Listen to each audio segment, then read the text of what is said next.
neThomoyi asifundi abantu abangcwele abahlangana neThomoyi lama celebrity enu anifundisa yonke lento athi uyosathana akufundiswa neThomoyi eBhayibhelini akho umzalwane kumele adanse imidanso angayiqondi ukuthi uthini ngeke ubizama uzofika ezidanse lapha imidanso yazo zokudansela amadimoni uthathe lo mdanso uzofaka esontweni ngoba naku uthatha usuke esitayeleni lawo badukile nakabagcwele usathana okunye futhi lena abantu abacelebrate Valentine sayithatha le Valentines uyifake ezikoleni ezingane ezincane lithi aziswenge yini Valentine usuku lwezithandani yini izithandani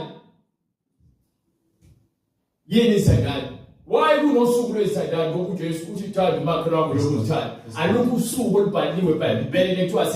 asilibungazi into ngosuku lwezithandani why kuqoqa umalo obomvu nomhlophe kubhalwe kuphi eBhayibhelini ingane